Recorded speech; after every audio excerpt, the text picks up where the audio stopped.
Hello, જય માતાજી, જય શ્રી કૃષ્ણ. મિત્રો, આજની વાર્તા શરૂ કરીએ પહેલાં વિડીયો ગમે તો લાઈક અને શેર કરી દેજો. ચેનલ ઉપર જો તમે નવા હોય તો ચેનલને સબસ્ક્રાઈબ જરૂરથી કરજો. તો ચલો શરૂ કરીએ વાર્તા. હૃદય પલટો. મુંબઈના મેઘરાજાના વર્તારાને લીધે સૌ મિત્રો બપોરનું ભોજન પતાવી બહાર જ જતા ભુવનને ત્યાં ભેગા થયા. ઘનઘોર વાદળ છવાયા હતા. વાતાવરણ ઉન્માદય અને રોમાંચક લાગતું હતું. વાતોનું અનુસંધાન એને અનુલક્ષીને થયું. ભુવનની પત્ની ભદ્રિકા દરેક પતિ પોતાની પત્નીનું ખાનગીમાં બીજું નામ રાખે છે. કોકિલા ભાભી પ્રેરકની પત્ની, તમારું બીજું નામ શું છે? કોકિલા શરમાઈ ગઈ અને કહેવામાં આનાકાની કરી. સુબંધુની પત્ની સુરભી, એમ શરમાવાથી કંઈ નહીં ચાલે. અહીં ક્યાં તમારા જેઠ કે સસરા છે? બધા મિત્રો છે, ચાલો કહું જોઉં. એ સાથે બીજા બધાએ ટાપસી પૂરી. કોકિલા પ્રેરક આમેય સાહિત્યના રસિક મને કહે, કોકિલા એ તારું નામ બધાએ નામે બોલાવે તેથી સામાન્ય નામ ગણાય.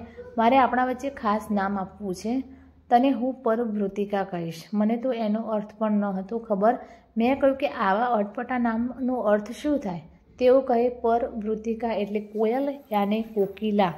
કવિ શ્રી મણિશંકરે કાંત એમના એક કાવ્યમાં આ પ્રમાણે ઉપયોગ કર્યો છે. બેસીને કોણ જાણે કહી પરભૃતિકા ગાન સ્વર્ગીય ગાય. ખરેખર હું તો વારી ગઈ. મેં કહ્યું તો મારે પણ તમારું ખાસ નામ આપવું છે. તેઓ કહે કોકિલ કંઠ કર્ણ.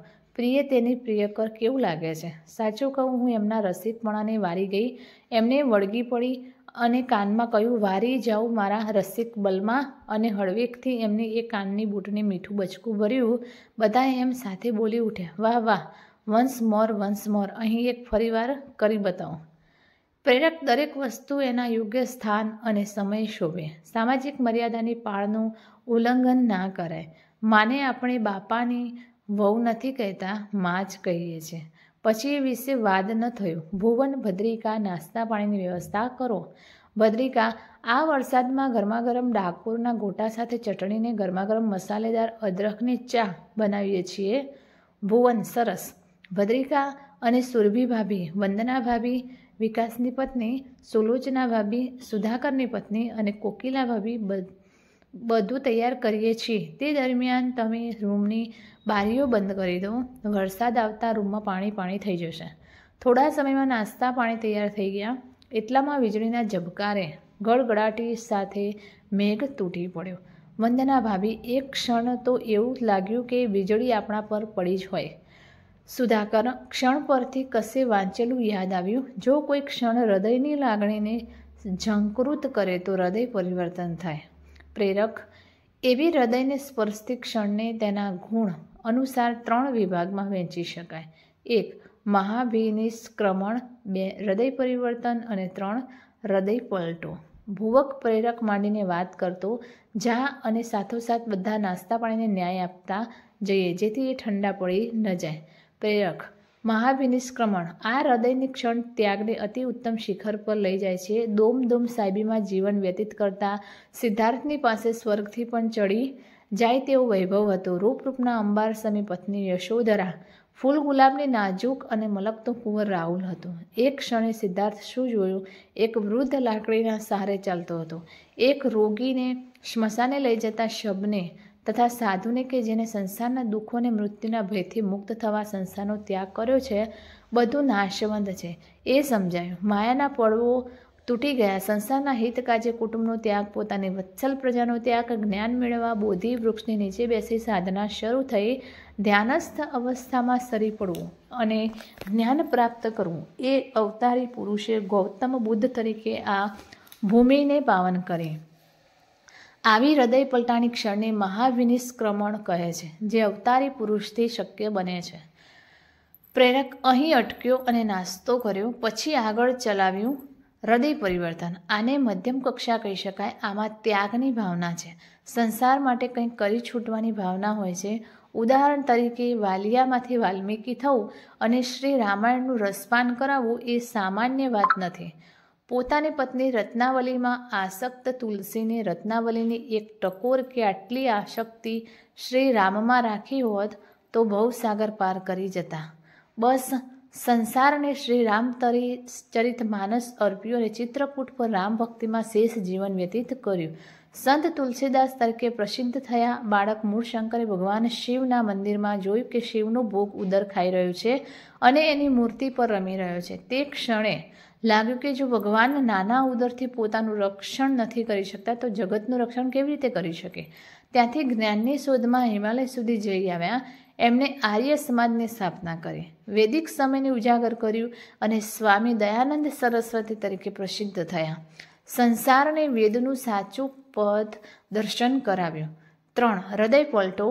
આ સામાન્ય કક્ષાની હૃદયસ્પર્શી ક્ષણ છે. આમાં હૃદયની લાગણી ક્ષણિક હોય તે પ્રસંગ પૂરતી રહે છે.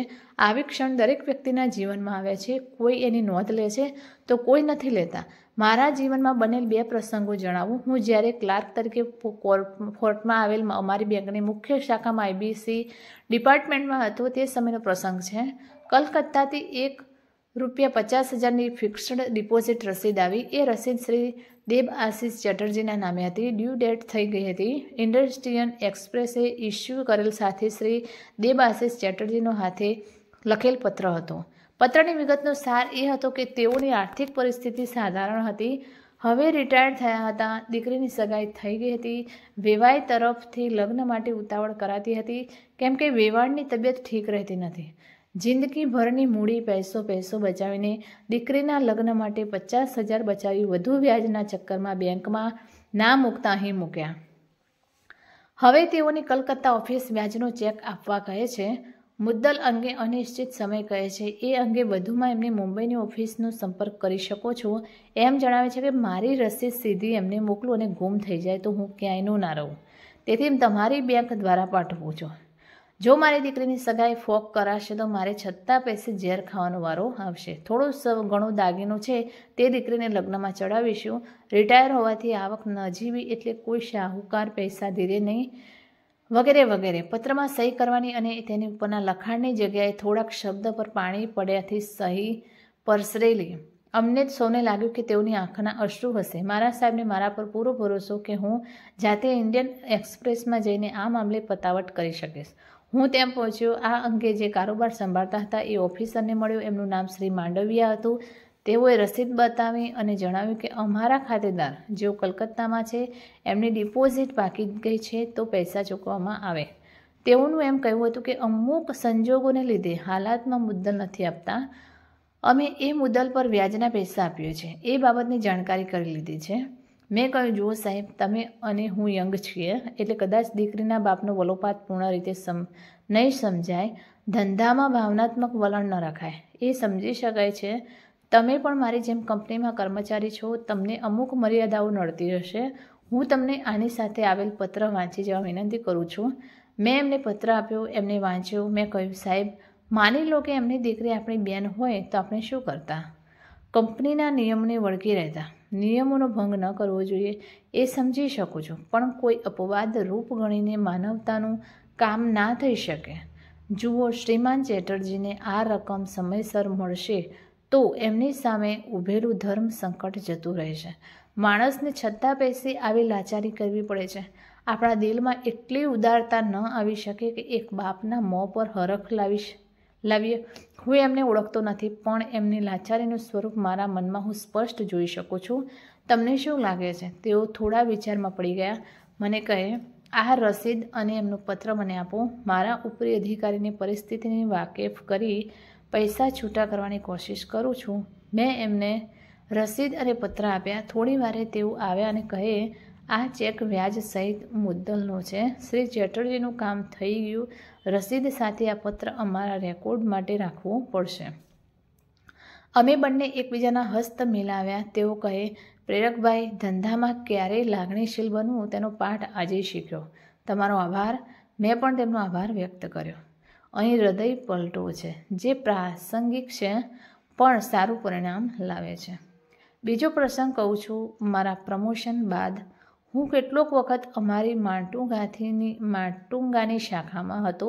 ત્યાંથી ફરીથી બદલી આવી. મારા મેનેજર સાહેબ સ્વભાવના ઘણા સાલસ હતા. સ્ટાફ સાથે ગરોબો જાળવી રાખે. શાખામાં એક કૌટુંબિક વાતાવરણ લાગે.